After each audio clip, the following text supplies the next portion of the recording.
नमस्कार दोस्तों, जय श्री राम, जय श्री बागेश्वर धाम सरकार, जय श्री बालाजी महाराज की। तो दोस्तों, आज की वीडियो में हम बात करेंगे पितृपक्ष के बारे में।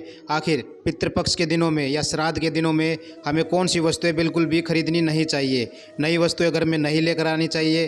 उसके बाद भी अगर आप उनको लेकर आते हैं तो कैसे पितृगण आपके नाराज़ हो सकते हैं। साथ ही कुछ ऐसे उपाय भी बताएंगे जिनसे आप अपने पितरों को प्रसन्न कर सकते हैं, अपने ऊपर आशीर्वाद बढ़ा सकते हैं। आपके जितने भी रुके हुए काम हैं वह भी आपके पितृ पूरा करवा देंगे। क्योंकि दोस्तों, जिस घर में भी पितृदोष लग जाता है उस घर में कभी भी धन संपत्ति नहीं रुकती है। नमस्कार दोस्तों, जय श्री राम, जय श्री बागेश्वर धाम सरकार। दोस्तों, पितृपक्ष की शुरुआत के साथ ही लोगों के मन में कई सवाल उठने लग जाते हैं, जैसे पितृपक्ष के दौरान आखिर वो कौन से काम होते हैं जो हमें भूल कर भी नहीं करने चाहिए। जैसे कई लोग पितृपक्ष में नई वस्तुएं, नए कपड़े, रसोई घर का सामान खरीदने को मना करते हैं। लेकिन कैसे पता करें कि आखिर पितृपक्ष में क्या खरीदना शुभ है, क्या खरीदना शुभ नहीं है। साथ ही कौन से काम अच्छे होते हैं, कौन से काम बुरे होते हैं, और कौन सी चीज़ खरीदने से हमें क्या क्या फल मिलता है।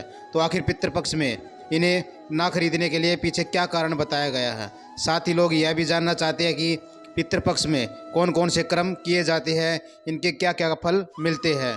दोस्तों, पितृपक्ष का हमारे हिंदू शास्त्र में क्या संबंध है और पितृपक्ष के दौरान क्या क्या सावधानियां बरतनी चाहिए। ऐसी कौन सी गलतियां हैं जो हमें भूलकर भी नहीं करनी चाहिए, जिनका हमें दंड भोगना पड़ सकता है। दोस्तों, इन सभी सवालों के जवाब हमारे बागेश्वर धाम सरकार यानी पंडित धीरेन्द्र कृष्ण शास्त्री जी के पास है, और उन्होंने अपने भक्तों को बड़ी ही आसानी से सरल भाषा में बताए भी है। लेकिन उससे पहले दोस्तों, अगर आपने अभी तक हमारे चैनल को सब्सक्राइब नहीं किया तो प्लीज़ चैनल को सब्सक्राइब कर ले, ताकि बागेश्वर धाम सरकार से और बालाजी महाराज से जुड़ी और भी बहुत सारी जानकारी आपको देखने और सुनने को मिलती है। तो दोस्तों, हिंदू धर्म त्योहारों की शुरुआत हो चुकी है। अनंत चौदस को गणेश विसर्जन के अगले दिन ही पितृपक्ष शुरू हो जाएगा। और आपको बता दें कि आमतौर पर पितृपक्ष 16 दिनों के माने जाते हैं। हमारे हिंदू धर्म में जिस तरह 16 श्रृंगार बताए जाते हैं, उन्हीं तरह 3 प्रकार के ऋण भी बताए जाते हैं। तो जो मनुष्य धरती पर जन्म लेता है उनके ऊपर 3 तरह के ऋण हमेशा से लागू हो जाते हैं। सबसे पहला ऋण होता है देव ऋण, दूसरा ऋषि ऋण और तीसरा पितृ ऋण बताया जाता है। तो दोस्तों, पितृपक्ष के दौरान आप अपने पितृ ऋण से मुक्त हो सकते हैं। दोस्तों, पितृपक्ष को हिंदू धर्म में श्राद्ध और कनागत कहा जाता है। साल 2023 में इसकी शुरुआत 29 सितंबर से होकर 14 अक्टूबर तक इसका समापन होने वाला है। पितृपक्ष के दौरान हमारे पितृ हमसे मिलने और हमें आशीर्वाद देने के लिए कौवे के रूप में धरती पर आते हैं। पितरों के प्रसन्न होने से वंशजों का भी कल्याण होता है। दोस्तों, कहा जाता है कि पितृपक्ष के दौरान कुछ काम करने की मनाही होती है। पितृपक्ष के इन नियमों को अनदेखा करने पर हमें कई तरह की समस्याओं का सामना करना पड़ सकता है। तो चलिए जानते हैं पितृपक्ष में हमें क्या नहीं करना चाहिए। तो दोस्तों, बागेश्वर धाम सरकार के अनुसार पितृपक्ष के दौरान कई ऐसे नियम होते हैं जिनके बड़े से बड़े शास्त्रों में बताया गया है। और आगे आपको बता दें कि पितृपक्ष के दौरान श्रृंगार और भोग विलास से दूरी बनाए रखनी चाहिए। बाल नाखून काटना, दाढ़ी मूछ बनाना आपके शौक माने जाते होंगे, लेकिन आपको ये काम पितृपक्ष के दौरान नहीं करने हैं। फिर बाल काटना चाहते हैं तो पितृपक्ष से पहले आने वाली पूर्णिमा तिथि को आप यह काम कर सकते हैं, क्योंकि हमारे शास्त्र कहते हैं कि पितृपक्ष के दौरान जो व्यक्ति अपने पितरों का तर्पण देता है, श्राद्ध वाले दिन ब्राह्मण को भोजन कराता है, पितृपक्ष के दौरान पिंडदान की विधि को करता है, उस व्यक्ति को अपने बाल नाखून दाढ़ी मूछ काटने से परहेज रखना चाहिए। लेकिन अगर आप यह सब नहीं कर रहे हैं तो आप अपने बाल और नाखून काट सकते हैं। दोस्तों, पितृपक्ष के दौरान आप हो सके तो ब्रह्मचार्य धर्म का पालन भी करना चाहिए। अगर आप गर्भाधारण करने की सोच रहे हैं तो पितृपक्ष के दौरान आपको ये काम तो बिल्कुल भी नहीं करना चाहिए, क्योंकि अगर पितृपक्ष के दौरान अगर आप गर्भ धारण कर लेते हैं तो आपकी होने वाली संतान बहुत ही बेकार होती है। साथ ही उनमें अनेक प्रकार की नकारात्मक शक्तियाँ भी आ जाती है। यह भी बताया जाता है कि पितृपक्ष के दौरान आपको तामसिक भोजन नहीं करना चाहिए। आप भोजन में लहसुन, प्याज और मांस मदिरा का सेवन करते हैं तो पितृपक्ष के दौरान अपने शौकों से निजात जरूर डालें। शुद्ध सात्विक भोजन ही खाएं। इसी के साथ पितृपक्ष के दौरान बासी खाना खाने के लिए भी मना किया जाता है।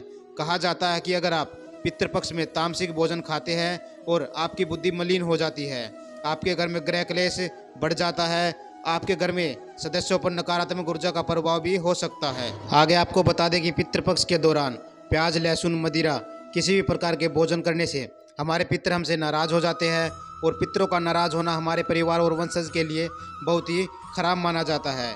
आपके आने वाले भविष्य के लिए अशुभ हो सकता है। दोस्तों केवल मांसाहारी नहीं, कई ऐसी शाकाहारी चीज़ें भी होती हैं जिन्हें पितृपक्ष के दौरान खाने से मना किया जाता है। इन शाकाहारी चीज़ों में जीरा, खीरा, सरसों का साग और हींग शामिल होते हैं। अगर आप शुद्ध सात्विक भोजन करते हैं तो आपको इन सभी का इस्तेमाल बिल्कुल भी नहीं करना चाहिए। इसी के साथ गुरुजी ने यह भी बताया है कि पितृपक्ष के दौरान हमारे पूर्वज धरती पर पशु पक्षी या फिर किसी भी जीव जंतु के रूप में आ सकते हैं। तो पितृपक्ष के दौरान भूलकर भी पशु पक्षियों को सताना नहीं चाहिए, क्योंकि इससे आप अपने पूर्वजों को नाराज कर देते हैं। अगर आप इस दौरान पशु पक्षियों की सेवा करते हैं, उन्हें दाना पानी डालते हैं, तो आप अपनी किस्मत को चमका सकते हैं। पितृपक्ष के दौरान कोई भी मांगलिक कार्य या शुभ कार्य करने को भी मना किया जाता है, क्योंकि पितृपक्ष के 15 दिनों में ब्राह्मण भजन, पिंडदान, तर्पण आदि श्राद्ध कर्म करना बेहद फलदायी मत होता है। इस दौरान आप घर पर या दुकान का मुहूर्त, अपने बच्चों के विवाह, किसी भी तरह के कोई भी मांगलिक कार्य नहीं कर सकते हैं। दोस्तों बताया जाता है कि श्री राम और माता सीता का विवाह भी पितृपक्ष की एकादशी को ही हुआ था। उन्होंने अपने जीवन में कभी भी सुख प्राप्त नहीं किया, इसलिए मांगलिक कार्य का पितृपक्ष में होना बहुत ही शुभ नहीं माना जाता। इसी के साथ बागेश्वर धाम सरकार यानी पंडित धीरेन्द्र कृष्ण शास्त्री जी का ये भी कहना है कि पितृपक्ष के दौरान आपको बाजार से कुछ वस्तुएं खरीदने का भी परहेज करना चाहिए। जैसे कि बागेश्वर धाम सरकार बताते हैं कि पितृपक्ष के पूरे 15 दिनों तक सरसों का तेल, झाड़ू, नमक खरीदने से आपके परिवार में संकट आ सकता है। आपको परेशानियों का सामना करना पड़ सकता है और आपका तन मन धन तीनों परेशान हो सकते हैं। आपको कई तरह की समस्याएं झेलनी पड़ सकती है।